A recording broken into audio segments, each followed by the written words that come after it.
अस्सलाम वालेकुम स्टूडेंट्स। मोहम्मद आसम फ़रीद की जानिब से आपको इकनॉमिक्स के 7वें लेक्चर में खुशामदीद कहते हैं। स्टूडेंट्स, आज के इस टॉपिक में हम बहुत ही इम्पोर्टेंट कानून जिसको कानून तकलील अफ़ादा मुख्ततम कहते हैं, इंग्लिश में इसका नाम है law of diminishing marginal utility, इसको डिस्कस करने जा रहे हैं। बुक जो हम फॉलो कर रहे हैं ये है मंजूर ताहिर चौधरी की और अब्दुल हलीम ख्वाजा की। तो बढ़ते हैं अपने इस टॉपिक की जानिब और देखते हैं हमारे पास टॉपिक क्या कहता है। स्टूडेंट्स, अगर हम law of diminishing marginal utility, इसको दूसरे अल्फाज में कार्डिनल अप्रोच भी कहते हैं और इसी का दूसरा नाम लॉ ऑफ वन गुड भी है।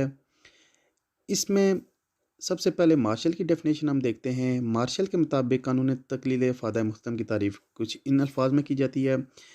मार्शल साहब कहते हैं किसी शख्स के पास एक शय की मिकदार में इजाफा होते जाने से इसको जो मज़ीद फ़ायदा हासिल होता है वो हर शय की एक ज़ायद इकाई के इस्तेमाल के साथ साथ वो कम होता जाता है, बाकी के हालात एक जैसे रहें।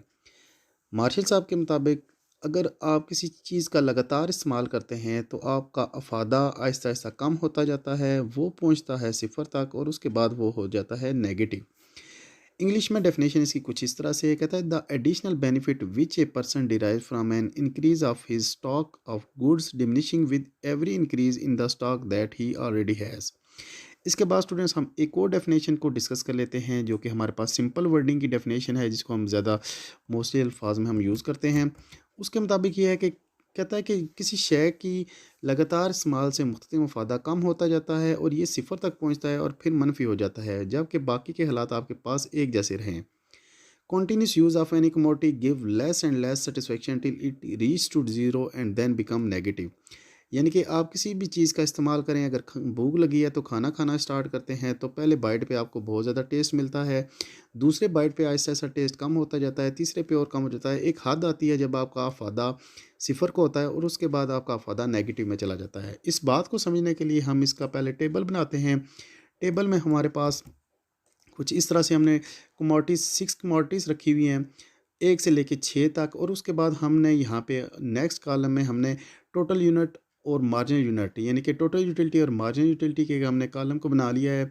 मार्जिनल यूटिलिटी अगर आप देखें तो ये हर अफादा हर इजाफी इकाई के इस्तेमाल से ये कम होता जाता है, सिफर को पहुँचता है और उसके बाद नेगेटिव में चला जाता है। यानी कि पहले बाइट पे आपको सुकून मिला है, अफादा हासिल हुआ है 6 का, फिर 4 का, तीसरे पे 2 है, चौथे पे 0 है और पाँचवें पे -2 और छठे पे -4।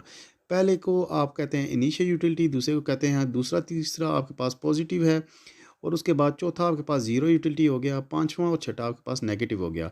मार्जिनल से हमने पिछले लेक्चर में भी देखा था कि मार्जिनल से आप टोटल को बना सकते हैं। पहला यूनिट आप इसी तरह से रखें, पहले में दूसरे को ऐड करें, यानी कि 6 + 4 आपने किया तो 10 हो गया, 10 में आप 2 को ऐड करें 12 हो गया, 12 में आप 0 को ऐड करें 12, 12 में से 2 को माइनस करें 10 और 10 में से -4 करें तो आपके पास 6 हो जाएगा।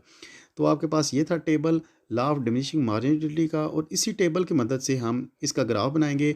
आप यहाँ पे देखें इकाइयाँ आपके पास 1 से लेके 6 तक है। मार्जिनल यूटिलिटी आपके पास 6, 4, 2, 0, -2, -4 है और टोटल यूटिलिटी आपके पास 6, 10, 12, 12, 10 और 6 है।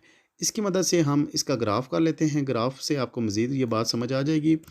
यहाँ पे अगर आप एक्सप्लेनेशन देखें आप, तो यहाँ पे एक्स एक्सिस पे हमने यहाँ पे यूनिट्स रख लिए हैं, इकाइयाँ रख ली हैं, और वाई एक्सिस पे हमारे पास मार्जिनल यूटिलिटी और टोटल यूटिलिटी का हमने कॉलम बना दिया है।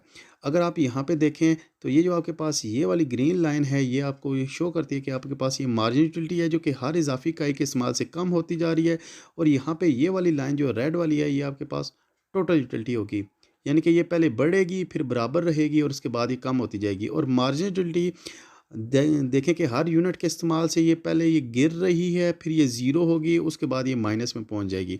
उसके बाद स्टूडेंट्स हम इसके मफरूज़ात को डिस्कस कर लेते हैं। मफरूज़ात स्टूडेंट्स वो चीज़ें होती हैं कि जो एक कानून के इस्तेमाल होने के लिए, एक कानून को पूरा करने के लिए जो चीज़ें फ़िक्स रखनी होती हैं वो उनमें से आपके पास कौन सी होनी चाहिए। सबसे पहले ये है कि आपके पास जो क्वान्टिटी है वो सूटेबल होनी चाहिए, मकदार आपके पास मुनासिब होनी चाहिए। दूसरे नंबर पर है कि आपके पास जो है आप इस कानून को पूरा करने के लिए आपके पास मुसलसल और लगातार इस्तेमाल होना चाहिए जिस चीज़ का इस्तेमाल कर रहे हैं।